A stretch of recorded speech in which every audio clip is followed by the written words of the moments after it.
Hello YouTube, j'espère que vous allez bien, que vous avez la forme olympique. C'est Pierre de la chaîne Crazy Kid qui vous retrouve aujourd'hui pour une petite vidéo dans laquelle je vais vous expliquer ce qu'il vous faut pour raccorder un aérographe Pache à un compresseur classique. Ça, c'est des compresseurs que les gens ont le plus tendance à acheter. Moi-même, je l'ai chopé.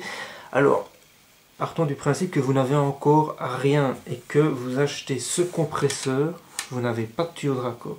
Et vous commandez l'aérographe Pache, vous recevez votre aérographe Pache, vous vous dites c'est merveilleux, je vais le brancher immédiatement sur le compresseur, et là c'est le drame. Impossible de le brancher. Le raccord Pache est beaucoup trop large pour la sortie du compresseur classique.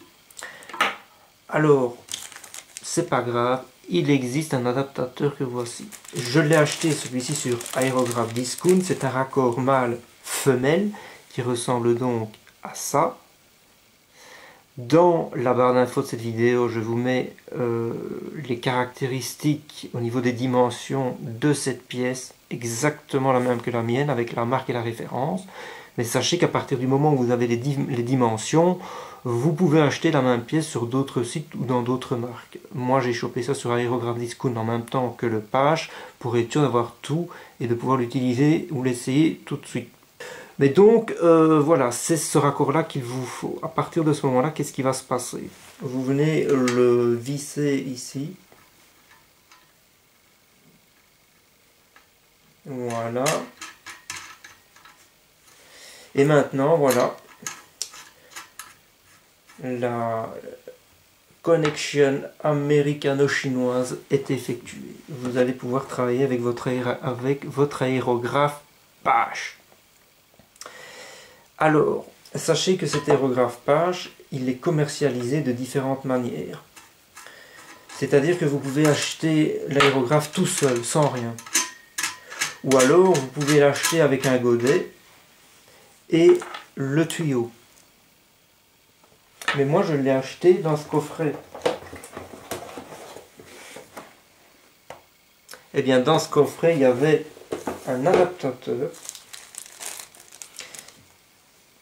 livré avec cet aérographe. Je précise dans le coffret que je viens de vous montrer parce que je ne voudrais pas induire en erreur et que quelqu'un l'a acheté dans un autre conditionnement.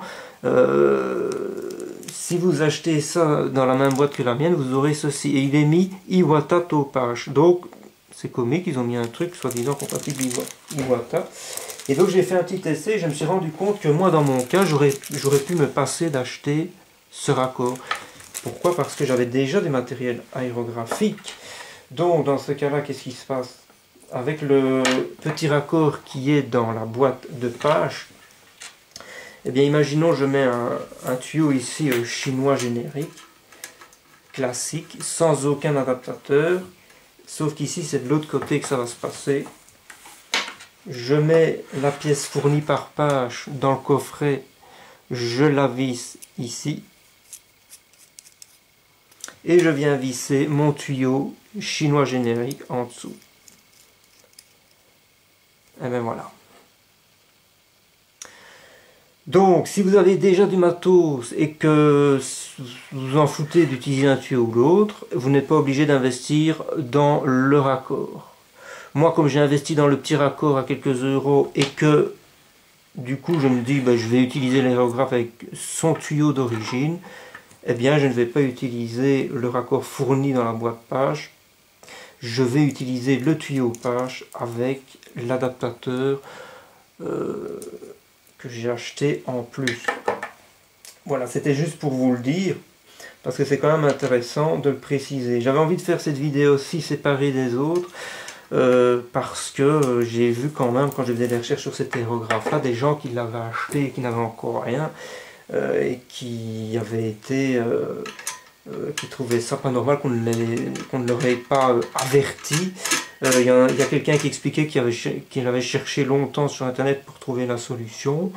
Donc je me suis dit, si cette vidéo permet à quelqu'un qui essaie de trouver la solution d'avoir la réponse dans cette petite vidéo avec démonstration à la clé et les informations concernant le fait que si vous avez déjà du matos, mais finalement vous n'êtes pas obligé d'acheter l'adaptateur, c'est toujours sympa.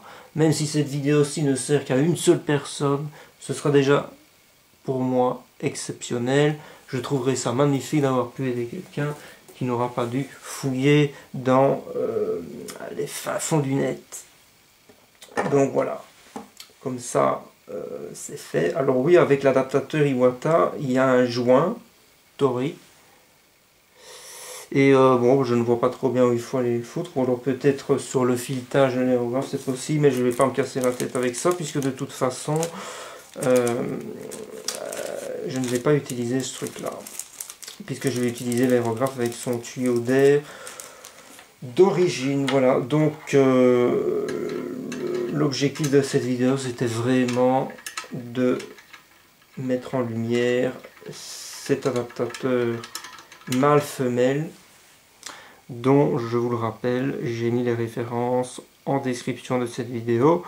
J'espère que ça vous aura intéressé, que ça vous aura apporté des informations que peut-être vous cherchez. Sur ce, je vous dis à la prochaine pour une nouvelle vidéo. Ciao, ciao!